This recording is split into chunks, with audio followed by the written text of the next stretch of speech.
नमस्कार दोस्तों, स्वागत है आप सबका जुडिशरी जंक्शन के इस चैनल में। आज की इस वीडियो में हम पढ़ेंगे पब्लिक इंटरनेशनल लॉ का पार्ट सेकेंड। इसके पहले पार्ट फर्स्ट में हमने पढ़ा था कि इंटरनेशनल लॉ होता क्या है, प्राइवेट इंटरनेशनल लॉ और पब्लिक इंटरनेशनल लॉ में डिफरेंस क्या होता है। कुछ की पॉइंट्स थे, कुछ टर्म्स थे जिसको भी जानना जरूरी था कि पब्लिक इंटरनेशनल लॉ में उसका मीनिंग क्या होता है, वो हमने देखा था। और साथ ही हमने देखा था कि पब्लिक इंटरनेशनल लॉ के सोर्स क्या हैं। ठीक है, तो वो भी अगर आप देखना चाहें तो डिस्क्रिप्शन बॉक्स में आपको उसका लिंक मिल जाएगा, आप वहां पर जाकर के वो वीडियो देख सकते हैं। एक और बात, एयू एंट्रेंस से रिलेटेड और भी वीडियो मैंने इस चैनल पर बनाए हैं, तो अगर आपको वो देखना है तो वो भी आप प्लेलिस्ट में जाकर के देख सकते हो। उसका भी लिंक जो है आपको डिस्क्रिप्शन में मिल जाएगा। ये पीडीएफ अगर आपको चाहिए तो आप टेलीग्राम चैनल ज्वाइन कर लीजिए, वहां से ये पीडीएफ आपको मिल जाएगा। उसका भी लिंक मैंने डिस्क्रिप्शन में और कमेंट दोनों में ही डाल दिया है, तो आप चाहें तो वहां से जाकर के चैनल ज्वाइन कर सकते हैं। चलिए अब वीडियो शुरू करते हैं और देखते हैं कि आज की इस वीडियो में हम क्या क्या टॉपिक कवर करेंगे। आज की इस वीडियो में हम देखेंगे लीग ऑफ नेशंस के बारे में, यूनाइटेड नेशंस के बारे में पढ़ेंगे और ऑर्गन्स ऑफ यूनाइटेड नेशंस के बारे में। ठीक है, सबसे पहले हम पढ़ेंगे लीग ऑफ नेशंस के बारे में, जिसको के बोलते हैं राष्ट्रों का संगठन। इसकी स्थापना कब हुई थी? 10 जनवरी 1920 को। एक ट्रीटीज साइन हुआ था, ट्रीटीज ऑफ वर्साइलीज, 28 जून 1919 को। इसी के द्वारा लीग ऑफ नेशंस की स्थापना हुई थी। इसकी स्थापना हुई क्यों थी? क्योंकि आपको पता है 1914 से लेकर के 1918 इसके बीच में जो है वर्ल्ड वॉर फर्स्ट हुआ था। जब वर्ल्ड वॉर फर्स्ट हुआ तो उसके बाद देश में शांति स्थापित करने के लिए इस जो है लीग ऑफ नेशंस की स्थापना हुई थी। तो शांति स्थापित करने के लिए इसकी स्थापना हुई थी। इसने वर्ल्ड वॉर फर्स्ट को समाप्त किया था। और ये किसके द्वारा प्रपोज किया गया था? तो यूएस प्रेसिडेंट थे वुड्रो विल्सन। 1918 में इसको जो है प्रपोज किया गया था। जब 1918 में वॉर रुका उसके बाद इसको प्रपोज किया गया था। ठीक है, इसी के द्वारा मतलब शांति स्थापित करने के लिए ये लाया गया था। इसका हेडक्वार्टर कहाँ पे है? तो जेनेवा स्विट्जरलैंड में इसका हेडक्वार्टर है। उसके बाद ये डिसॉल्व हो गया। क्यों डिसॉल्व क्यों करना पड़ा इसको? क्योंकि उसके बाद आपको पता है कि 1939 से 1945 के बीच हमारे देश में वर्ल्ड वॉर सेकेंड हुआ। उसके बाद इसकी स्थापना इसलिए हुई थी कि इसने वर्ल्ड वॉर फर्स्ट को समाप्त किया था, लेकिन उसके बाद क्या हुआ कि ये जो है वर्ल्ड वॉर सेकेंड को नहीं रोक पाया। इसलिए 20 अप्रैल 1946 को इसको समाप्त कर दिया गया, क्योंकि ये वर्ल्ड वॉर सेकेंड को नहीं रोक पाया था। ठीक है, इसके बाद यूनाइटेड नेशन की स्थापना हुई थी, जब ये समाप्त हो गया उसके बाद में। ठीक है,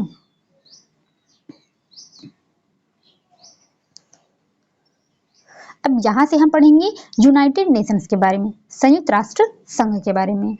तो संयुक्त राष्ट्र संघ की स्थापना कब हुई थी? 24 अक्टूबर 1945 को, जब वो डिसॉल्व हो गया लीग ऑफ नेशंस। उसके बाद यूनाइटेड नेशंस की स्थापना हुई थी और इसको प्रपोज किया था यूएस के प्रेसिडेंट थे डी रूजवेल्ट और यूके के प्राइम मिनिस्टर थे विंस्टन चर्चिल।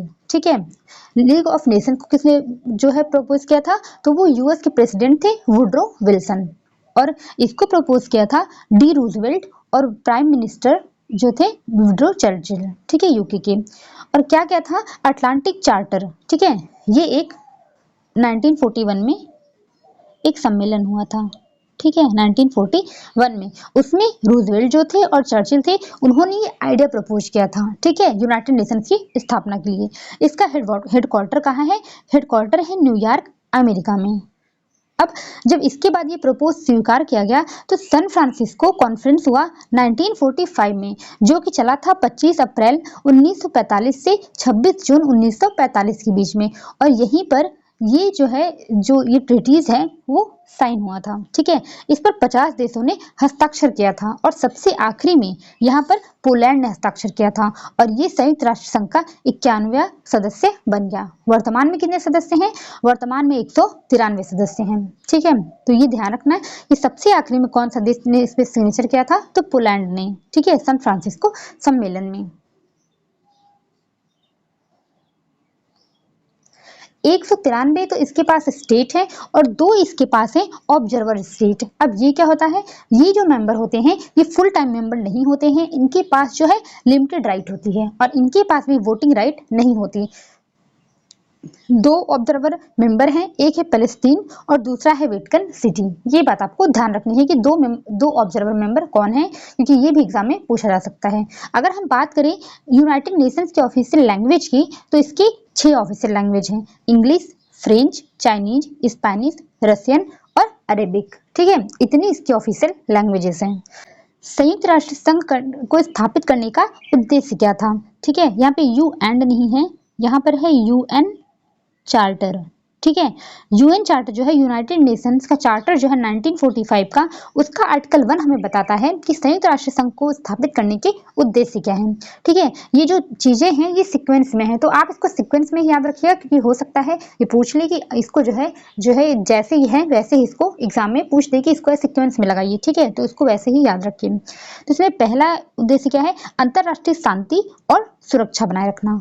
और दूसरी बात है राष्ट्रों के बीच मैत्रीपूर्ण संबंधों का विकास करना। आप इसमें की पॉइंट याद कर सकते हैं, जैसे पहले में याद कर लीजिए अंतरराष्ट्रीय शांति और सुरक्षा, दूसरे में मैत्रीपूर्ण संबंध याद कर लीजिए, तीसरे में लिख दीजिए अंतरराष्ट्रीय सहयोग को बढ़ावा देना, और फोर्थ में विभिन्न राष्ट्रों द्वारा किए गए कार्यों में समन्वय स्थापित करने के लिए केंद्रीय संगठन के रूप में कार्य करना। तो उसमें याद कर लीजिए केंद्रीय संगठन। ठीक है, ऐसे याद कर लीजिए। अब ये तो हमने बात कर ली यूनाइटेड नेशंस की। अब इसके बाद हम देखेंगे कि यूनाइटेड नेशंस के प्रिंसिपल ऑर्गन्स कौन कौन से हैं। ठीक है, तो संयुक्त राष्ट्र की 6 प्रमुख अंग हैं। पहले हम देख लेते हैं ये 6 अंग कौन कौन से हैं, उसके बाद हम इसके बारे में डिटेल से पढ़ेंगे। ठीक है, तो पहला है यूनाइटेड नेशंस जनरल असेंबली, जिसको बोलते हैं संयुक्त राष्ट्र महासभा। अगर हम देखें यूएन चार्टर में, तो यूएन चार्टर के चैप्टर 4 में दिया हुआ है इसकी बात, और आर्टिकल 9 से लेकर के 22 तक इसकी बात की गई है। दूसरा अगर हम देखें तो दूसरा है यूनाइटेड नेशंस सिक्योरिटी काउंसिल, जिसको बोलते हैं संयुक्त राष्ट्र सुरक्षा परिषद। ये दिया हुआ है चैप्टर 5 में, आर्टिकल 23 से लेकर के 32 तक में। उसके बाद थर्ड ऑर्गन क्या है? इकोनॉमिक एंड सोशल काउंसिल, संयुक्त राष्ट्र आर्थिक एवं सामाजिक परिषद। ये दिया हुआ है चैप्टर 10 में, आर्टिकल 61 से लेकर के 72 तक में। ये सारे चैप्टर नेम और आर्टिकल नेम इसको भी याद करना है। ठीक है, चौथा ऑर्गन क्या है? यूनाइटेड नेशंस ट्रस्टीशिप काउंसिल, संयुक्त राष्ट्र ट्रस्टीशिप परिषद। ये चैप्टर 13 में दिया हुआ है, आर्टिकल 86 से लेकर के 91 तक। फिफ्थ है इंटरनेशनल कोर्ट ऑफ जस्टिस, अंतरराष्ट्रीय न्यायालय, आईसीजे कहते हैं इसको। ये चैप्टर 14 में दिया हुआ है, आर्टिकल 92 से लेकर के 96 तक। सिक्स है यूनाइटेड नेशंस सेक्रेटरिएट, ठीक है, संयुक्त राष्ट्र सचिवालय, चैप्टर 15 में है ये, आर्टिकल 97 टू 101 तक।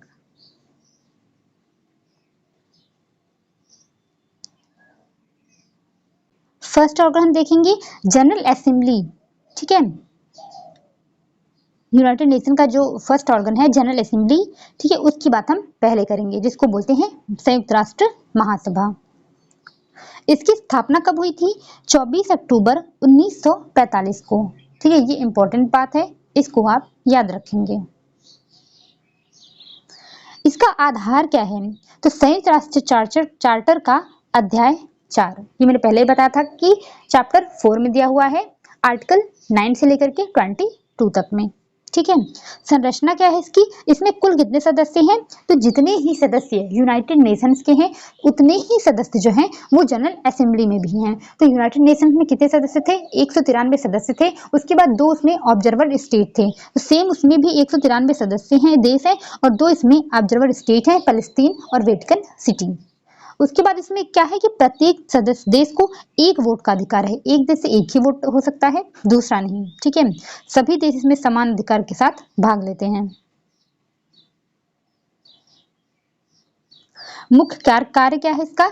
अंतरराष्ट्रीय मुद्दों पर चर्चा करना, सिफारिशें देना, यूनाइटेड नेशन बजट, ये ध्यान रखना है, बजट को स्वीकृति देना, और अन्य निकाय के सदस्यों का चुनाव। इसमें 2 बात ध्यान रखनी है, एक तो बजट की बात कि बजट को स्वीकृति देते हैं, दूसरा जो अन्य निकाय हैं उनके सदस्यों का चुनाव करते हैं। बैठक की बात करते हैं मीटिंग्स की, तो सालाना 1 साल में एक नियमित सत्र होती है, रेगुलर सेशन रैली होती है सितंबर से दिसंबर के बीच में, और आवश्यकता पड़ने पर एक विशेष सत्र का आयोजन किया जाता है। इसका जो अध्यक्ष होता है वो हर वर्ष चुना जाता है। अगर हम बात करें इसकी मतदान प्रणाली की, तो अगर बजट के मामले हैं तो वहाँ पे 2/3 मेजोरिटी चाहिए। ठीक है, और अगर साधारण मामले हैं तो यहाँ पे सिंपल मेजोरिटी से जो है वो मतदान किया जाएगा। इनकी कोई वीटो पावर नहीं होती जैसे कि सिक्योरिटी काउंसिल में है। अभी हम जाके सिक्योरिटी काउंसिल इसके बाद पढ़ेंगे, उसमें हम देखेंगे कि उनके जो सदस्य होते हैं उनके पास होती है वीटो पावर। तो यहाँ पर जो सदस्य हैं इनके पास कोई वीटो पावर नहीं होती है।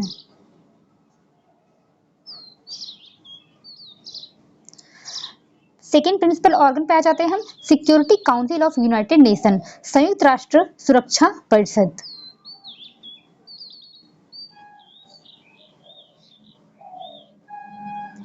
इसकी भी स्थापना हुई थी 24 अक्टूबर 1945 को। आधार क्या है इसका? संयुक्त राष्ट्र चार्टर का अध्याय 5। ठीक है, 24 अक्टूबर 1945 को यूनाइटेड नेशंस की भी स्थापना हुई थी, तो उसी के साथ इन सब की भी स्थापना हुई है। ठीक है, अध्याय क्या है इसका? इसमें 5 में दिया हुआ है। मैंने पहले ही बताया था कि चैप्टर 5 में दिया है आर्टिकल 23 से लेकर के 32 तक में। इसका उद्देश्य क्या है? अंतरराष्ट्रीय शांति और सुरक्षा को बनाए रखना। तो इसका नाम ही है सिक्योरिटी काउंसिल, तो ये सिक्योरिटी का ही काम करेगा। अब इसमें सदस्यता देख लेते हैं, तो इसमें कुल सदस्य हैं 15। ठीक है, इसमें 15। अब आपको ध्यान में रखना है कि किसमें कितने सदस्य थे। तो पहला जो जनरल असेंबली था उसमें 193 सदस्य थे और 2 उसमें ऑब्जर्वर स्टेट थे। ठीक है, अब उसके बाद अगर हम देखें सिक्योरिटी काउंसिल की, तो इसमें 15 सदस्य हैं टोटल, जिसमें से 5 जो हैं वो स्थायी सदस्य हैं और 10 जो हैं वो अस्थायी सदस्य हैं। तो 10 जो अस्थायी सदस्य हैं उनके नाम तो बहुत याद करने की आपको जरूरत नहीं है, लेकिन जो स्थायी सदस्य हैं उनके नाम याद करने की जरूरत है, क्योंकि एग्जाम में पूछ लिया जाता है कि कौन इसमें से स्थायी सदस्य नहीं है या कौन कौन इसमें से स्थायी सदस्य हैं। तो ध्यान रखिए आप, इसमें से स्थायी सदस्य हैं अमेरिका, रूस, यूनाइटेड किंगडम यानी कि ब्रिटेन, फ्रांस, चीन। ये पांचों जो हैं ये स्थायी सदस्य हैं और इनके पास जो होता है वीटो पावर भी होती है, वो भी हम देखेंगे। इसके बाद इसमें 10 अस्थायी सदस्य होते हैं जिनको कि हर 2 साल के लिए चुना जाता है। ठीक है, ये अस्थायी सदस्य होते हैं, 2 साल में इनको चुना जाता है और जनरल असेंबली के द्वारा ये इलेक्ट किए जाते हैं। इनकी वोटिंग पद्धति कैसे होती है वो देखते हैं हम।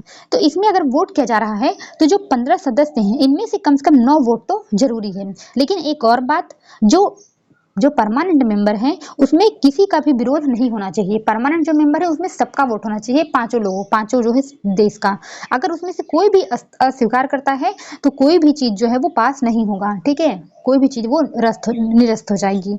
ठीक है, तो जो स्थायी सदस्य होते हैं उनको वीटो पावर प्राप्त होती है, ये बात ध्यान रखने वाली है।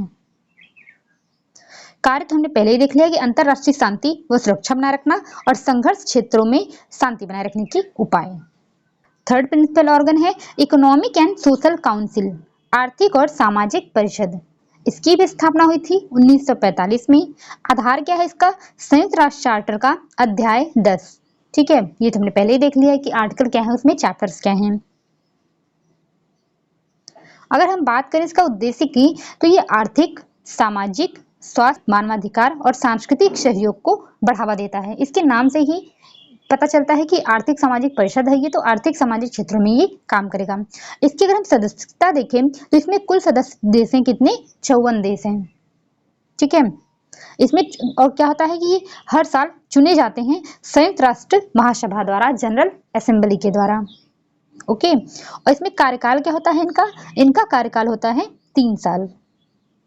एक बात ध्यान रखिए कि इनका जो कार्यकाल है वो 3 साल है। तो इसमें क्या होता है कि हर साल जो है 1/3 मेंबर जो है वो रीइलेक्ट किए जाते हैं। ठीक है, तो इस तरह से इनका कार्यकाल जो होता है वो 3 वर्ष हो जाता है, यानी कि 18 सदस्य जो है प्रति वर्ष इनमें चुने जाते हैं। कार्य क्या है इनका? सामाजिक और आर्थिक मुद्दों पर अध्ययन व रिपोर्ट, स्वास्थ्य, शिक्षा, पर्यावरण, महिला सशक्तिकरण आदि से जुड़े मुद्दों पर नीति निर्माण, विकासशील देशों में सहायता। ठीक है, तो ये सामाजिक कार्य करते हैं। फोर्थ प्रिंसिपल ऑर्गन है ट्रस्टीशिप काउंसिल। ठीक है, जिसको बोलते हैं संयुक्त राष्ट्र न्यास परिषद। इसकी स्थापना हुई थी 1945 में। ये तो सब में कॉमन है, तो ये आप याद रख पाएंगे। चैप्टर जो है इसकी बात की गई थी चैप्टर 13 में। इसका उद्देश्य क्या है? Trust territories. ठीक है, कुछ न्यास क्षेत्र है। न्यास क्षेत्र क्या होता है? न्यास क्या होता है कि जिसकी हम देखरेख के लिए किसी को सौंप देते हैं। ठीक है, तो इसीलिए ये ट्रस्ट टेरिटरीज हैं, क्योंकि इनको भी किसी को सौंपा गया था इनकी देखरेख करने के लिए। तो क्या था? ट्रस्ट टेरिटरीज का प्रशासन देखना और उन्हें आत्मनिर्भर व स्वतंत्र राष्ट्र बनाने में सहायता करना। कुछ ऐसे देश थे उनकी सहायता कर रहे थे। ठीक है, इनकी सदस्यता देखते हैं। तो इसमें कुल सदस्य कितने हैं? सुरक्षा परिषद के जो 5 स्थायी सदस्य हैं वो इसके सदस्य थे। जो सिक्योरिटी काउंसिल है उसके जो 5 सदस्य स्थायी थे वही इसके भी सदस्य हैं। तो अमेरिका, रूस, यूके यानी कि ब्रिटेन, फ्रांस और चीन ये इसके सदस्य हैं। अब ये क्या काम करते थे कि जिन देशों के पास न्यास क्षेत्र थे वो भी इसके सदस्य बनते थे। ठीक है, अब ये प्रेजेंट में नहीं रहा है। ट्रस्टीशिप जो काउंसिल है वो प्रेजेंट में नहीं है। क्यों नहीं है वो देखते हैं। कार्य का था इनका कि यह देखना कि न्यास क्षेत्र के लोग अपने शासन करने के लिए सक्षम बने। ठीक है, इसको देखते हैं। नियमित रिपोर्ट्स बनाना और महासभा यानी कि जनरल असेंबली को सौंपना। स्वतंत्रता, आत्मनिर्भरता या क्षेत्रीय एकता को प्रोत्साहन करना। अब न्यास क्षेत्र कितने थे? ट्रस्टीज थे कुल 11 न्यास क्षेत्र थे। उसमें से जो अंतिम न्यास क्षेत्र पलाऊ जो कि जिसे कि 1994 में स्वतंत्रता मिल गई। उसके बाद जब 1994 में स्वतंत्रता मिल गई तो अब कोई ट्रस्टीशिप टेरिटरीज तो रही ही नहीं। तो उसके बाद अब इसका कार्य बंद हो चुका है। वर्तमान स्थिति क्या है कि परिषद ने अपने सभी कार्य पूरे कर लिए हैं। 1994 1 नवंबर को इसने अपने कार्य को स्थगित कर दिया है। अब केवल संयुक्त राष्ट्र चार्टर में मौजूद है लेकिन इसमें कोई बैठक नहीं होती। ये बात आपको ध्यान रखनी है अगर पूछा जाए एग्जाम में कि कौन सा ऐसा जो है कि यूनाइटेड नेशन का प्रिंसिपल ऑर्गन है जिसने कि अभी वर्तमान में अपना काम बंद कर दिया है। तो वहां पे आपको ये ध्यान रखना है कि वहां पे होगा ट्रस्टीशिप काउंसिल।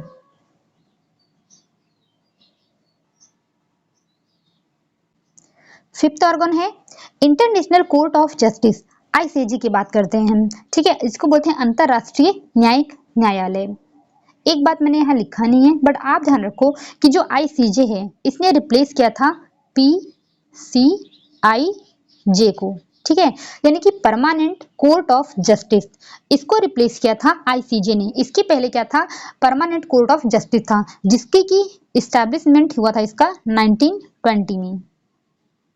ठीक, इसके बाद जब वर्ल्ड वार हुआ तो उसके बाद भी ये डिसॉल्व हो गया क्योंकि इसकी भी स्थापना हुई थी लीग ऑफ नेशंस के द्वारा। जब लीग ऑफ नेशन डिसॉल्व हो गया तो उसके बाद जो परमानेंट कोर्ट ऑफ जस्टिस है इसको भी डिसॉल्व हो गया। ठीक है, permanent court of international justice इसको भी डिसॉल्व करना पड़ गया। उसके बाद स्थापना हुई आईसीजे की। ठीक है, इंटरनेशनल कोर्ट ऑफ जस्टिस की। इसकी स्थापना कब हुई थी? 1945 में, लेकिन इसने अपना कार्य शुरू किया था 1946 में। ये बात पॉइंट वाली है। ठीक है, 18 अप्रैल 1946 को इसका कार्य संचालन शुरू हुआ था और इसकी स्थापना हुई थी 26 जून 1945 को। आधार क्या है इसका? तो ये दिया हुआ है चैप्टर 14 में आर्टिकल 92 से लेकर के 96 तक इसके बारे में दिया हुआ है। और यह क्या है? संयुक्त राष्ट्र का मुख्य न्यायिक अंग है। मुख्यालय कहाँ है इसका? हेग, नीदरलैंड में इसका मुख्यालय है। यह यूएन का एकमात्र अंग है जिसका मुख्यालय न्यूयॉर्क में नहीं है। जितने भी सब प्रिंसिपल ऑर्गन थे सबका जो मुख्यालय था वो न्यूयॉर्क में था, लेकिन ये ऐसा अंग है इसका मुख्यालय नीदरलैंड में है। अगर हम इसकी संरचना देखें तो इसमें कुल 15 न्यायाधीश हैं। ठीक है, और ये चुने कैसे जाते हैं? यूएन जनरल असेंबली के द्वारा और सिक्योरिटी काउंसिल दोनों के द्वारा। इसमें 50-50% दोनों का वोट होता है। ठीक है, तो दोनों के द्वारा ये चुने जाते हैं और इनका री इलेक्शन भी हो सकता है। ठीक है, ये पुनः चुने जा सकते हैं।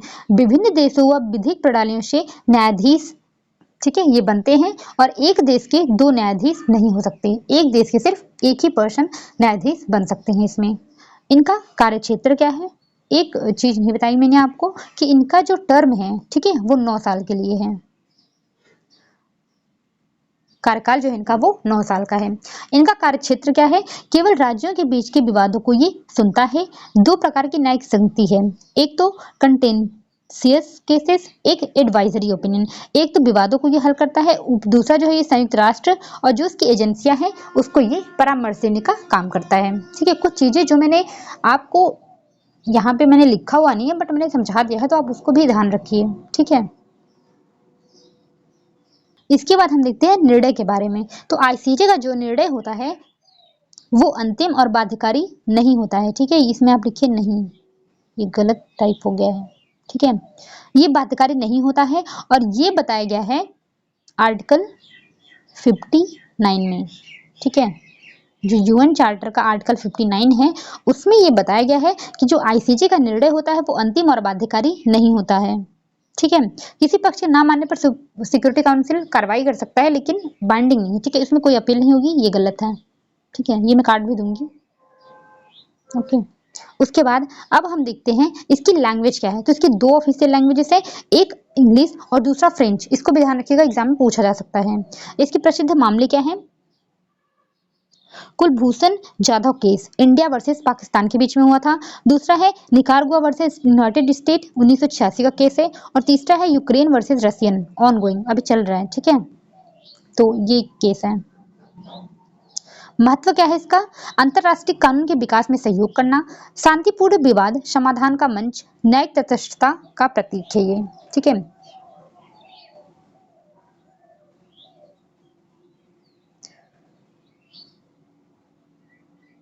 उसके बाद हम आते हैं सेक्रेटरिएट पर, यूनाइटेड नेशन यानी संयुक्त राष्ट्र सचिवालय पर। इसकी भी स्थापना हुई थी 1945 में।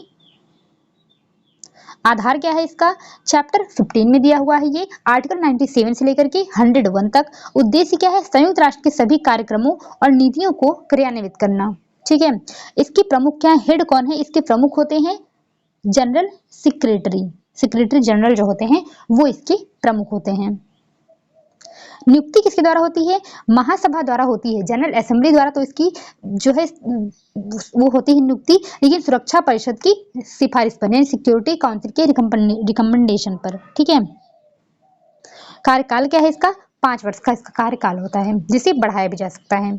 वर्तमान सचिव कौन है 2025 तक? एंटोनियो गुटरेस, ये पुर्तगाल के हैं और ये है वर्तमान जो है सेक्रेटरी जनरल। मुख्यालय कहाँ है इसका? तो न्यूयॉर्क में, अमेरिका में। प्रमुख कार्य क्या है इसका? महासभा, सुरक्षा परिषद और अन्य अंगों के फैसलों को लागू करना, रिपोर्ट तैयार करना और डेटा तैयार करना। ठीक है, तो आज की वीडियो में बस इतना ही था। पार्ट सेकेंड हमने कंप्लीट कर लिया है। आई होप आपको वीडियो पसंद आया होगा। जैसा भी रहा आप मुझे कमेंट करके बता सकते हैं, अपना फीडबैक दे सकते हैं। ठीक है, तो चलिए मिलते हैं नेक्स्ट वीडियो में, तब तक के लिए थैंक यू।